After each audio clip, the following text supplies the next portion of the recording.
My mom lied about my dad abandoning us, so I exposed her control and left. A year later, she's at my door saying she's changed. Growing up, I believed my sister was the problem, until I saw the truth. Now she wants to talk. But after all the damage, can we ever be a family again? I remember the smell of burnt toast and city smog the day it happened. That's how memories work, I guess, always tethered to something small and ordinary. I was 9 years old, and that night over dinner changed everything, though I didn't understand it until much later. My name's Ethan. I'm 24 now, living in Charlotte, North Carolina. Back then, though, it was just me, my mom, and my older sister Leah in a narrow brick townhouse on the south side of Raleigh. My mom, Cynthia, was a city councilwoman, sharp-tongued, polished, never wrong, at least not in public. To me, she was everything. I worshipped the ground she walked on. She always told me I was special. You have potential, she'd say. You're going to be a leader, and I believed her. But Leah? Leah was different. She was 2 years older and always getting scolded for something. If the laundry wasn't folded, that was Leah's fault. If I left my backpack in the hallway, Leah should have reminded me. If the groceries weren't put away right, well, why didn't Leah help more? You're his sister, Mom would say, waving a hand like it explained everything. Support means sacrifice. Leah never talked back, not even when her eyes flashed with quiet defiance. She just took it, swallowed it. And me? I felt like I was being protected, loved, even. Then came the auction. It was nothing big, just some online garage sale thing she threw together with her friend Emily. Old books, a barely used blender, a box of costume jewelry. I remember watching them giggle over price tags and camera angles on her laptop. She was happy, the kind of happy that made me feel like maybe she wasn't just the girl who folded laundry and took the blame. At dinner that night, she set down her fork and said, "Guess what? We made $200 on the auction." "Really?" I said, mouthful of spaghetti. "That's awesome." Leah smiled at me, and for a second, I felt something shift. Like maybe she wasn't just my sister. Maybe she was someone to admire. Then Mom looked up from her salad. "$200? She repeated. "And how much did you plan to share with Ethan?" The room went dead quiet. I blinked. Leah's smile faltered. It wasn't, Mom. It wasn't like that. It was just stuff from my room." Mom leaned forward, lips tight. "I see. So your little brother helps you with chores, supports you when you're moping around like a teenager, and you don't even think to split the money?" Leah opened her mouth, then closed it. "Young lady," Mom said, voice calm but sharp, "greed is unbecoming. And selfishness? That's not how we do things in this house." Nobody looked at me. Not Leah, not Mom. I just sat there, silent, as Leah got up and left the table. I didn't know what to think. Part of me wanted to chase her and tell her it wasn't fair. But the other part, the bigger part, just sat there, chewing my spaghetti, thinking maybe Mom was right. Maybe that's what love looked like. Maybe being favored meant being loved. I didn't know it then, but that moment rewired something in me. A blueprint for the years to come. It was the night I first believed that Leah's victories were threats to my importance. And Mom made sure I never forgot it. Things got worse once I hit middle school. By then, I was taller, louder, and starting to mirror the way Mom talked, sharp, direct, always certain. I thought it made me mature. In reality, I was becoming a smaller, less polished version of her. Leah was 16. She'd stopped trying to fight the current and just sort of floated through the house, silent, efficient, tired. And I took on the role Mom carved out for me. The golden boy, the future politician, the heir. "Don't wait for Leah," Mom would say. "You've got the drive. She just coasts." It became a rhythm. Leah would mess up something minor, a light left on, a wet towel on the floor, and I'd jump in before Mom even had to say anything. Maybe if you didn't spend all your time hiding in your room, the towels would get hung up. I'd snap. Leah never responded. Not really. Sometimes she'd stare at me like I was speaking a different language, like she was trying to figure out who I even was. But still, I kept going. I repeated things I heard Mom say, word for word. "You think the world's going to wait around for your attitude to catch up? You're lucky Ethan's still willing to defend you. You're not a victim, Leah. You're just lazy." I said those things. I was 12, and I said them like I believed them. But the truth? Even then, I admired her. She didn't fake her smile. She didn't adjust herself to please Mom the way I did. And no matter how much she got blamed for, she didn't crumble. She didn't wince when Mom gave her the silent treatment. She didn't beg for praise. I did. I needed it. Then came the art competition. It was a regional show sponsored by some foundation, student submissions from high schools across the state. Leah entered a charcoal sketch she'd done of a woman sitting alone in a bus shelter, her coat wrapped tight, her face hidden. She won. First place. Out of over 300 entries. I remember standing in the school auditorium as they announced her name and people clapped. And for the first time in forever, Leah looked alive. Like she actually saw herself as more than the house's built-in disappointment. I thought, maybe this will fix everything. Maybe Mom will finally see her. Maybe we'll all sit at dinner and talk about Leah the way we usually talk about me. Maybe this is her moment. I was wrong. At dinner that night, Leah placed the ribbon and certificate gently on the kitchen counter like they were fragile. "That's sweet," Mom said, barely glancing at them. "You know, Ethan's essay placed top 10 in the county last month." Leah blinked. "It was only a classroom thing," I said, my voice small. But Mom kept going. "It shows depth, and it was persuasive. I mean, art is nice, but persuasion, that's power. That's influence." Leah didn't say a word. She just picked up her plate, walked to the sink, and started scrubbing with slow, angry movements. Mom didn't even notice. Something cracked open in me right then. I didn't know what it was yet, but it stung. I sat there while Mom talked about my essay, about how real talent is in your voice, not your hand, and all I could think about was how Leah had finally won something, and still, somehow, I ended up the story. Later that night, I couldn't sleep. I stared at the ceiling and tried to replay the way Leah looked when they called her name at the competition. Proud, bright, and then I thought about how she looked at dinner, like she was being erased. Again, something inside me shifted, just slightly, but enough to start asking questions I never dared to ask before. Was this really love? Was being special worth someone else's silence? I didn't have the answers yet, but for the first time in my life, I wanted to find them. It started with whispers, quiet ones, late at night, after Mom had gone to bed and the house sank into that strange silence only old houses know, creaky, distant, holding its breath. Leah knocked on my door around midnight one night. No sarcasm in her voice, no itch, just a soft, "Hey, you awake?" I sat up in bed, blinking at the hallway light spilling through the crack. Yeah. She walked in, closed the door behind her, and sat on the edge of my bed without asking. She stared down at her hands, fingers twisting together. "I'm not trying to start anything," she said, "but I just need to ask. Do you actually believe the stuff she says about me?" I didn't answer right away, because honestly, I didn't know. I'd been parroting it for so long it had all tangled up into something that sounded like truth. "I don't know," I finally said. "I guess I used to." Leah nodded like she expected that. "Cool, but I'm starting to think I was wrong," I added. She looked up at me then, her eyes searching, tired, but not angry, and not surprised. "I want to show you something," she said. She got up and left the room. A minute later, she came back with a small gray laptop and a flash drive. She plugged it in and opened a folder titled July, then another called Notes, then Audio. "I started recording stuff," she said, "just in case." She clicked play. Mom's voice filled the room through the tiny speakers. "If you didn't waste your time doodling, maybe you'd have the grades Ethan has." Another clip. "You're lucky I even let you stay in this house with the way you mope around." Another. "Don't cry. Crying is a manipulation tactic. You don't get to cry after the way you've acted." Each sentence landed like a slap. There were photos too. Screenshots of texts. Voice memos. Leah had dates, times, even copies of school emails she wasn't supposed to see. It was like a private museum of every moment Mom had twisted, silenced, or humiliated her. By the end, I felt sick. "Why didn't you show me any of this before?" I asked. She shrugged. "Because you were always her favorite, and I figured you'd just think I was exaggerating." I shook my head slowly. "No, I get it now. You weren't crazy. You were right." For the first time in years, Leah smiled at me. It was a small smile, crooked and cautious, but it was real. From then on, we met quietly at night, whispering in low voices, trading little stories, memories, moments we hadn't let ourselves say out loud. We weren't enemies anymore. We were allies. Secret ones. Mom didn't notice the shift, of course. She was still doing her same dance, gifts one day, cold silence the next. Praise for me.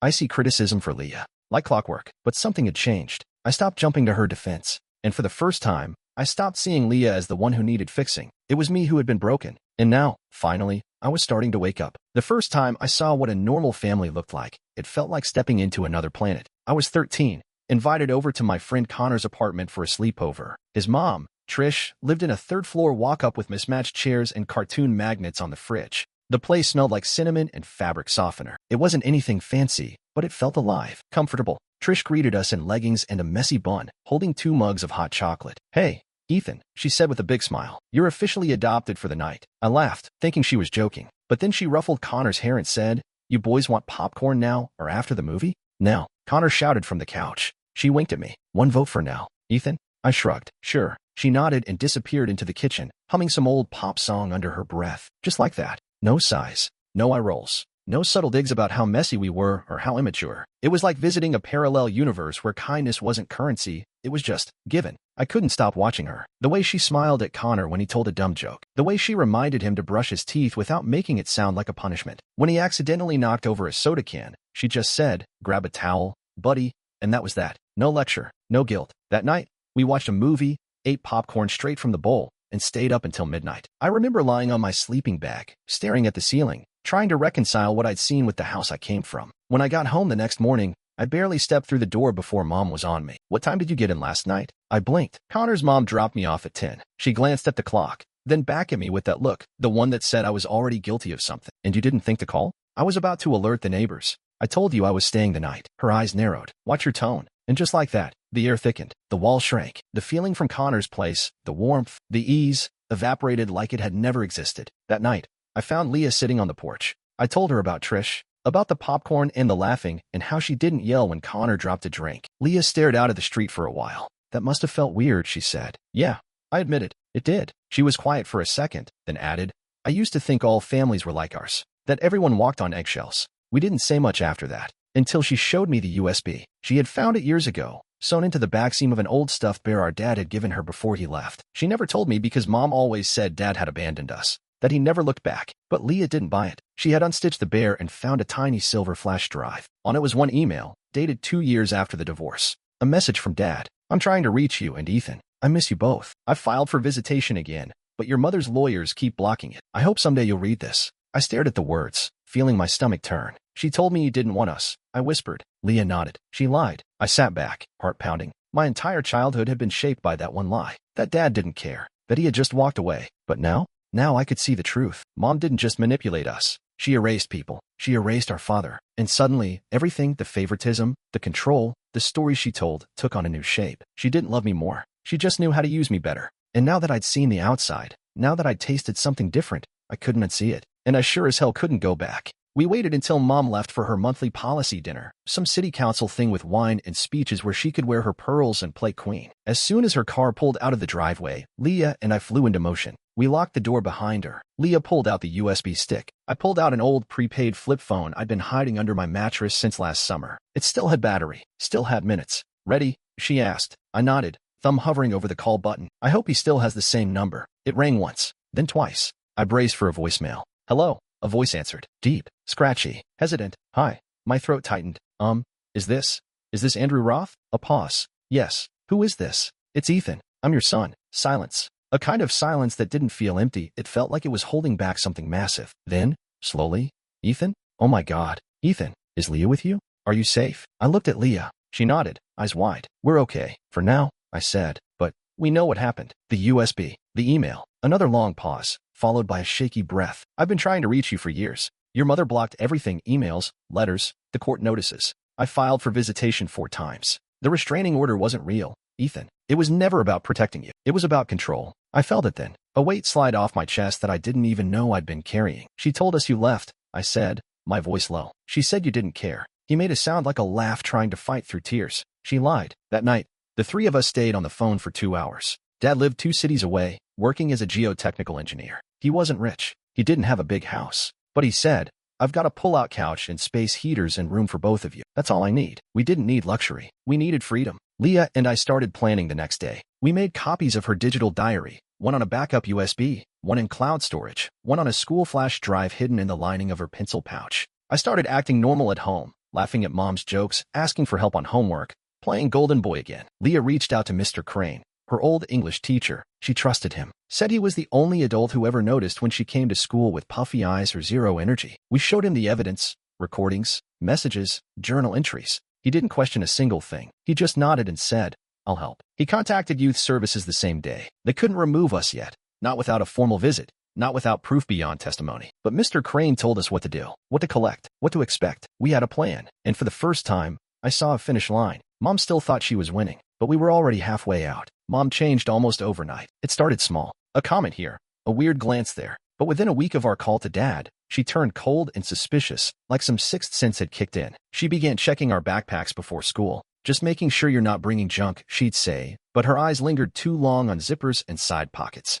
She took Leah's phone at random times, claiming it was for screen breaks. Mine too. Sometimes she'd stand silently outside our bedroom doors at night, not knocking, not saying anything, just listening. She'd never done that before. Then one night, I caught her in Leah's room going through her closet. She didn't even flinch. She's hiding something, she said, as if I wasn't even standing there. She's always hiding something. I nodded like I agreed. That night, I moved the backup USB to my sock drawer, underneath a pair of old gym shorts. The other copy stayed with Leah, taped beneath the sole of her sneaker. 3 days later, CPS showed up at our school, unannounced. A woman with tired eyes and a clipboard pulled me out of third period. She sat across from me in the empty counselor's office, her voice soft but firm. Ethan, we received a report from a trusted source at your school. He believes you, and your sister may not feel safe at home. I hesitated, not because I doubted the plan, but because I was scared to say anything wrong. One slip, and she might disappear, and Mom would tighten the leash. I think we're okay, I said, keeping my voice low. But it's not really about feeling safe. It's more like feeling trapped. She tilted her head. What do you mean? She controls everything, I said. Phones, friends, food sometimes.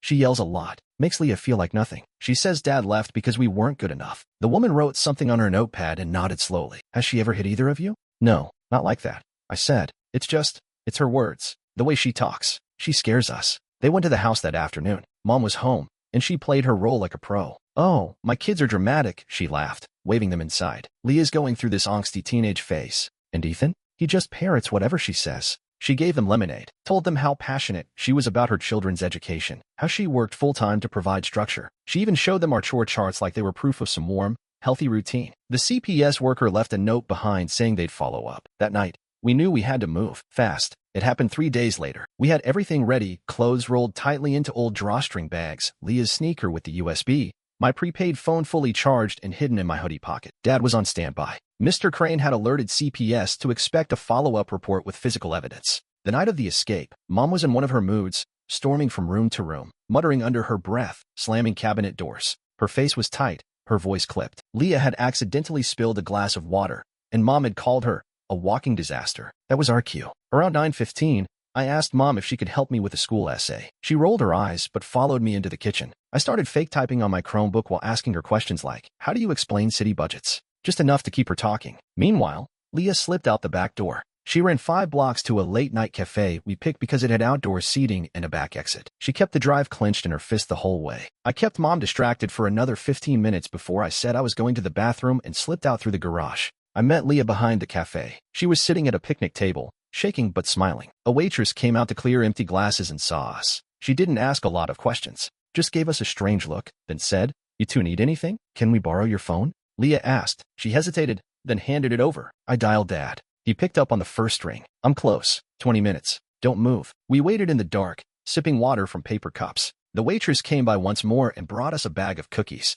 She didn't say anything. 23 minutes later, headlights appeared down the block. Dad parked, got out. We ran to him, and we didn't look back. Dad's place was nothing fancy. A small duplex on a quiet street, with peeling paint on the shutters and a living room that smelled faintly of old carpet and takeout. But when we walked in that night, it felt like a palace. We collapsed on the couch, Leah in one corner, me in the other. Dad just stood there, like he couldn't believe we were real. He didn't say much, just kept looking at us, blinking like he was scared we'd vanish. The next morning, it all began. First came the calls, Mom's number lighting up my burner phone again and again. Then Leah's. Then Dad's. She left voicemails full of syrupy threats. "Ethan, baby, you're making a huge mistake. Come home. We can talk about this. Then, you're being manipulated. Don't let your father confuse you. And finally, if you don't come back, I will call the police and report him for kidnapping." Dad blocked her number. That week, we started therapy. Court ordered for the custody investigation, but honestly, we needed it. Leah barely spoke the first few sessions. I talked more than I thought I would. The therapist, Mrs. Halbert, never pushed too hard. Just sat there, gently pulling threads until we started to unravel them ourselves. Meanwhile, Dad's lawyer was building our case. We gave him the USB, the cloud backups, the printed screenshots. Leah wrote a sworn statement. I gave mine too. Mr. Crane handed over his report to CPS, complete with timeline and documented observations from school. And the waitress from the cafe? She gave a written statement after Mr. Crane contacted her through the school board. Said we looked scared, exhausted, and too young to be sitting alone in the dark. When the court hearing was scheduled, Mom tried to flip the script. She marched into court in a navy blazer, hair perfect, makeup professional. She cried, of course, quiet little tears, dabbing her eyes like she was the one in pain. "She's a politician," Dad muttered. "She's playing optics, not reality." Her lawyer argued that Dad coerced us, that we were brainwashed, that the USB was fabricated emotional bait. But the judge wasn't buying it. Not when CPS confirmed inconsistencies in her interviews. Not when the neighbor who used to carpool us testified that she heard Mom yelling through the walls. That Leah once came out to the car with tear-streaked cheeks and whispered, "Just drive." And not when Mr. Crane read a portion of Leah's diary aloud, calmly, steadily, every word slicing through Mom's performance. The judge looked right at her and said, "This isn't discipline, it's control." She tried to speak. The judge held up a hand. "Temporary custody is granted to Mr. Roth, pending full investigation." I didn't look at Mom as we walked out, but Leah did. And for the first time, Mom looked small, not powerful, not polished, just cornered. And suddenly, we weren't the ones running anymore. The quiet was strange at first. No more tiptoeing down hallways. No more listening for the click of high heels outside the bedroom. Just mornings with cereal, sunlight on the table, and Dad humming some off-key classic rock song while packing our lunches. It took time for us to believe we weren't being watched anymore. Leah started sketching again, not in secret, not on scraps stuffed in notebooks, but right at the kitchen table. She didn't ask permission. She didn't explain. She just drew. I joined the school's debate team. I hadn't told anyone before, but I'd always liked arguing, just not the kind where someone tried to break you down. Dad encouraged everything. He was awkward about it sometimes, like he wasn't sure if he was overstepping. "You guys okay if I get pizza tonight?" He'd ask like we were business clients instead of his kids,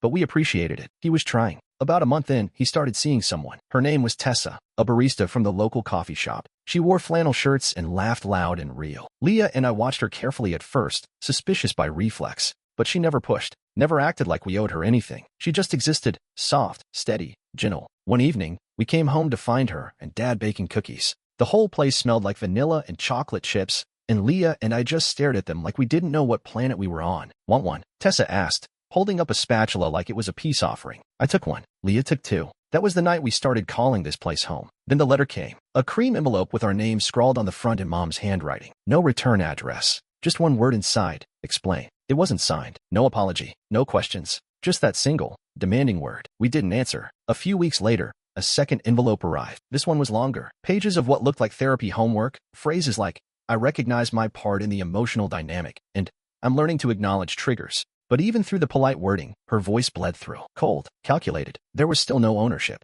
just analysis. Dad asked us what we wanted to do. Leah and I talked it over, sitting on the back porch one night wrapped in blankets. "I don't want to forgive her," she said, "but I want to understand how not to hate her." "Same," I said, "just once. I want her to say it out loud, what she did, not hide behind her career or her image." So we agreed. One visit, in a neutral space, with both therapists present. We met at a gray building with soft music and plastic chairs and a box of tissues between us. Mom looked older, or maybe just tired. She didn't cry, didn't yell, but she never said sorry, either. Not directly. She said things like, "I wasn't emotionally equipped," and "I see how my methods failed." It wasn't closure. Not really, but it was something. And as we walked out, Leah nudged me and whispered, "That's all we're getting." I nodded. It would have to be enough. We had a life to live now, one that didn't orbit her. The first visit felt like a test neither of us wanted to take. We sat in the beige room with two therapists present, ours and hers, and waited while Mom walked in like it was a political negotiation. She wore a soft blue sweater, her approachable look, and offered a smile that didn't quite reach her eyes. "Thank you for coming," she said.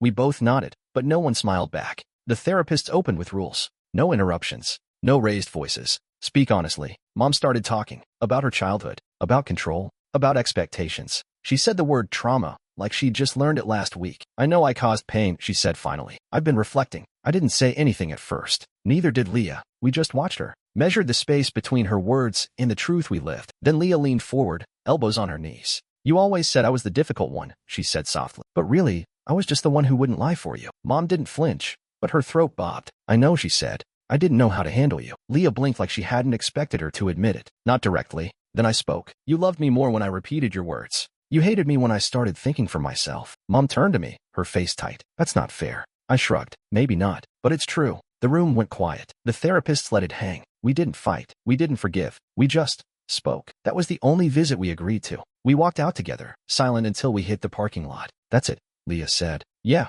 I agreed. We didn't need a second round. 2 days later, Dad drove us out to a lakeside cabin he'd rented for the weekend. No Wi-Fi, no TV, just water, trees, and sky. Tessa came too, and brought board games and marshmallows. We biked around the lake trail that first morning. Leah laughed when I tried to jump a log and wiped out into the bushes. I splashed her in the water that afternoon, and she chased me halfway down the dock screaming, "I swear to God, Ethan." We grilled hot dogs over a fire that night and played cards under string lights. Dad burned the s'mores. Tessa snorted when he dropped his marshmallow into the flames and said, "Perfect. Charcoal. Just how I like it." For the first time in our lives, we were allowed to be regular kids. Not pawns. Not disappointments or golden children. Just us. At night, Leah and I sat on the cabin porch, wrapped in old flannel blankets, watching fireflies float above the grass. "You think we'll ever be totally okay?" I asked. She didn't answer right away. "I think we already are," she said. "Just in a different way." I nodded. For the first time in forever, I didn't feel guilty for being happy. We lived so long in survival mode, we forgot what peace felt like. But now we knew, and we weren't giving it back.